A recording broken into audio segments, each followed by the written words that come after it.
Sabe, a gente tem essa mania, quase uma necessidade, de organizar tudo, né? De colocar nome nas coisas. Mesmo quando o assunto é tão complexo, tão íntimo quanto a nossa saúde. Principalmente a saúde mental.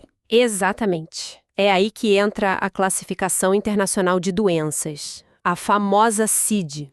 E o nosso papo hoje é justamente sobre isso, sobre as novidades dessa ferramenta. A gente vai explorar a 11ª revisão, a CID-11, que começou a valer lá em 2022. Isso.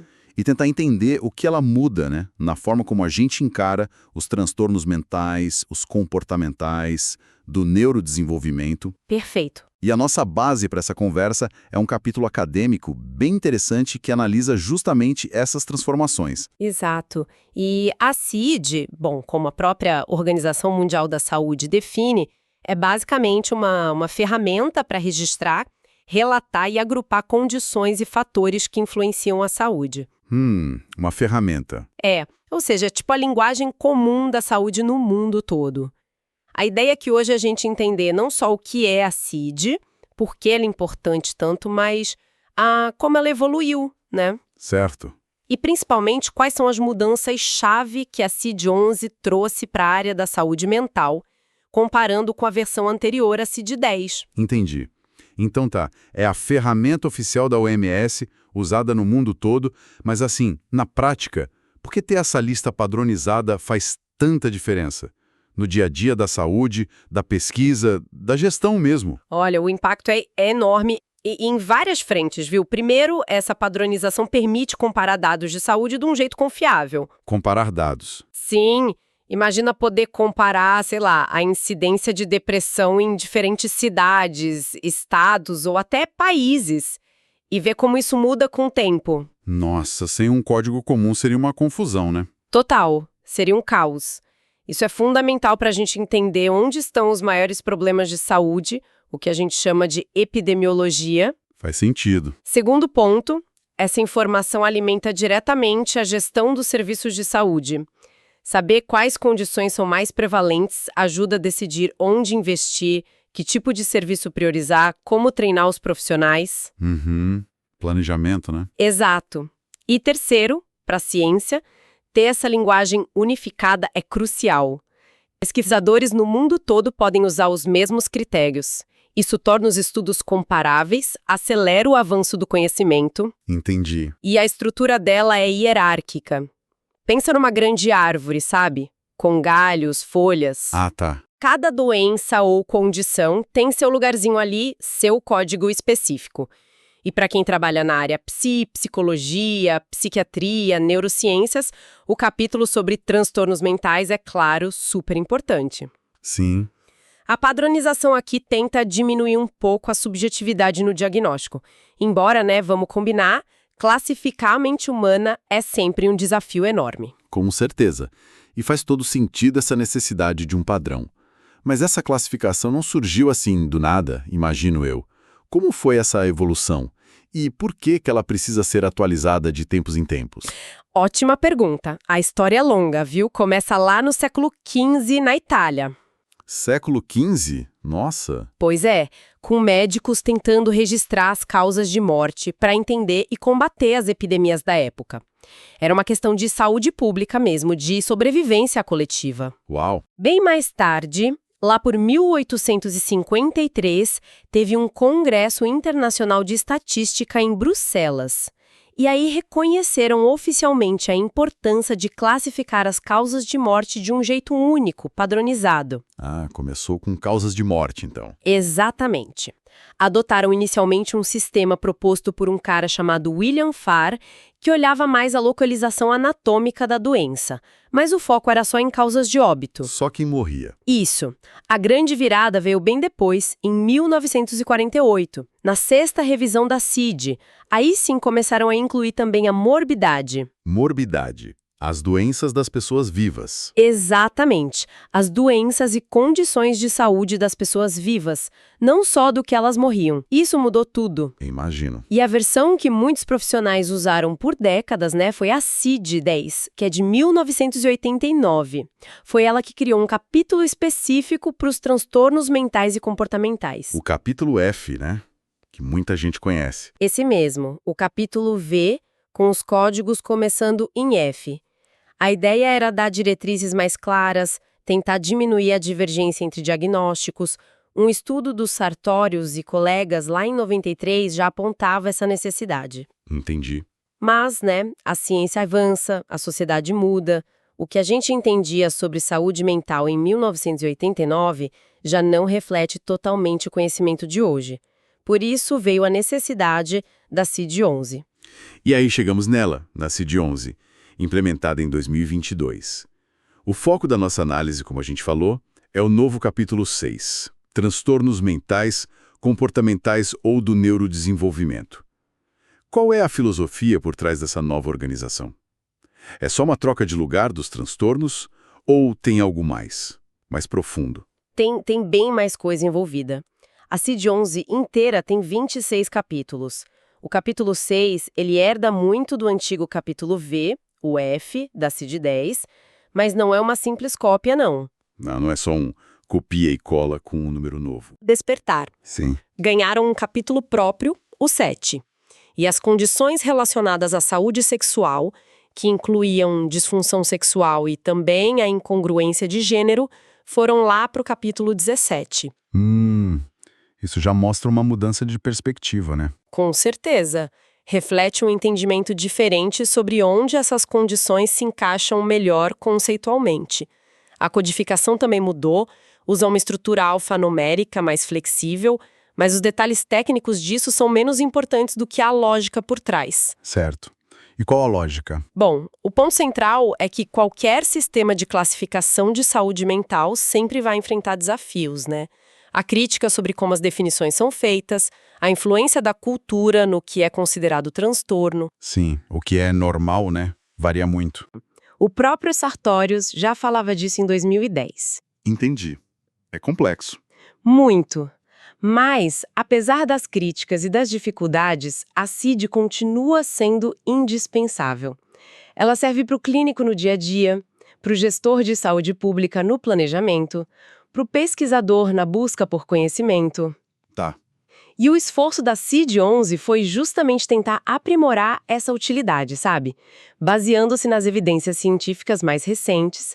O Force e colaboradores falaram disso em 2015. Então a ideia foi tornar a classificação mais útil e atualizada com a ciência. Vamos mergulhar então nessas mudanças do capítulo 6. Em vez de passar por uma lista infinita, que é enorme, né? Quais foram as alterações que realmente marcam uma nova forma de entender ou agrupar esses transtornos? Ótima abordagem. A gente pode olhar para alguns blocos temáticos e para as mudanças mais significativas. Por exemplo, os transtornos do neurodesenvolvimento. São os códigos 6A00 até 6A06. Neurodesenvolvimento, o que entra aí? A CID-11 agrupa aqui condições que surgem lá no desenvolvimento infantil, como dificuldades intelectuais, o transtorno do espectro autista, o TEA. O TEA tá aí. Sim, o TDAH também, transtornos de aprendizagem, de linguagem, de coordenação motora. A ideia é reforçar essa perspectiva do desenvolvimento desde cedo. Entendi. Agrupar pelo início, pela origem no desenvolvimento. Exato. Outro ponto interessante é a catatonia. Códigos 6A40 e 6A41. Catatonia. Eu lembro disso mais ligado à esquizofrenia. Pois é. Antes era vista muitas vezes só como um sintoma de esquizofrenia ou outras condições. Agora, na CID-11, ela pode ser classificada como uma síndrome psicomotora primária. Espera aí, primária. O que isso muda na prática para o diagnóstico? Muda que a catatonia que envolve aqueles problemas de movimento, né, ficar imóvel ou superagitado, dificuldade de responder ao ambiente, pode ser o problema principal em si. Não apenas uma consequência de outro transtorno mental. Isso direciona o tratamento de forma mais específica para a própria catatonia. Entendi. É reconhecer ela como uma condição por si só. Isso. Já nos transtornos de humor 6A60, 6A80, que incluem depressão e bipolaridade, e nos de ansiedade ou relacionados ao medo 6B00, 6B06, como pânico e ansiedade social, a estrutura foi mais refinada. Mas a grande mudança conceitual não está aí. Certo. mais ajustes finos. O mesmo vale para os transtornos especificamente relacionados ao estresse, 6B40, 6B45, como o estresse pós-traumático, o TEPT. Eles ganham um destaque importante ao vincular diretamente a experiência ao estresse ou ao trauma, o que já era um pouco assim, mas foi reforçado. O TEPT, né? Importante ter clareza nisso. Sem dúvida. Agora, uma área com um agrupamento interessante é dos transtornos obsessivo-compulsivos ou relacionados, 6B20, 6B25. Toque e relacionados. O que mais entra aí? A CID-11 junta o toque com outras condições que têm características parecidas. O transtorno dismórfico corporal. Aquela preocupação excessiva com a aparência. Exato. A hipocondria, que agora está mais ligada à ansiedade de doença. A tricotilomania, que é arrancar cabelos. E o transtorno de escoriação, que é ficar cutucando a pele compulsivamente. Nossa, antes estava espalhado, né? Lembro de ver hipocondria em outro lugar. Exatamente. Alguns estavam até em capítulos de dermatologia, como o transtorno de escoriação. Agrupar ajuda a entender o mecanismo comum por trás, pensamentos e comportamentos repetitivos e difíceis de controlar. Faz muito sentido agrupar assim. E imagino que tenham surgido categorias novas também, refletindo preocupações mais atuais, certo? Sim, claro. E uma das mais comentadas, sem dúvida, foi a inclusão do transtorno por uso de jogos eletrônicos, o Gaming Disorder. Ah, o vício em videogame, né? Isso deu o que falar. Deu muito o que falar. Ele entrou na categoria de transtornos por uso de substância ou comportamentos de adição, códigos C150, C151. Isso reconhece que o padrão de uso de games pode sim se tornar problemático e causar sofrimento real. De forma parecida com outros vícios, como o jogo de azar. Exatamente como o jogo de azar, que também está nessa categoria. É um reconhecimento de que vícios comportamentais existem e precisam de atenção. Mas essa inclusão do gaming disorder não corre o risco de, sei lá, transformar qualquer jovem que joga muito videogame em alguém com um transtorno mental? Gerou polêmica, né? Gerou bastante debate, sim. A fonte que a gente usou menciona essa controvérsia. Os defensores da inclusão argumentam que existe um padrão claro de comportamento que causa prejuízo significativo na vida da pessoa. Prejuízo social, escolar, profissional. E isso precisa de reconhecimento e tratamento. E os críticos? Os críticos temem a patologização excessiva de um hobby que é super popular, né? E apontam a dificuldade de diferenciar o uso intenso, mesmo que seja muitas horas por dia, do uso realmente problemático que causa sofrimento e perda de controle. É uma linha tênue, imagino. A CID-11 tenta resolver isso estabelecendo critérios bem específicos para o diagnóstico. O foco está na perda de controle sobre o jogar, na priorização do jogo sobre outras atividades importantes da vida e na continuação do comportamento apesar das consequências negativas evidentes. Entendi. Precisa ter prejuízo claro. Isso. O debate continua claro, mas a inclusão na CID-11 é um marco importante. Com certeza. Outra área que eu sei que mudou bastante conceitualmente foi a dos transtornos de personalidade, não foi? Saiu daquelas caixinhas de tipos de personalidade, tipo borderline, narcisista. Exatamente. Essa é talvez uma das mudanças conceituais mais profundas na CID-11 para a saúde mental. São os códigos CCD-10 e CCD-11. A CID-10 tinha aquelas categorias bem definidas, né? Quase como rótulos estanques. Sim, parecia meio rígido às vezes. Pois é, a CID-11 adota uma abordagem fundamentalmente dimensional. Dimensional. O que isso significa na prática? O foco agora é em duas coisas principais. Primeiro, avaliar a gravidade do distúrbio da personalidade, se é leve, moderado ou grave. E segundo, descrever quais traços de personalidade problemáticos são predominantes naquela pessoa. Traços. Que tipo de traços? A CID-11 define alguns domínios de traços, como afetividade negativa, ser muito ansioso, depressivo, instável, desligamento, ser mais isolado, frio, dissocialidade, não respeitar regras, ser manipulador, desinibição, ser impulsivo e irresponsável, e anancastia, que é tipo uma rigidez, perfeccionismo, compulsividade. Nossa, bem diferente. Parece mais próximo da realidade, que não é preto no branco, né? A gente tem um pouco de cada coisa. Exatamente. A ideia é que essa abordagem dimensional seja mais precisa, menos estigmatizante e reflita melhor a complexidade de como a personalidade funciona.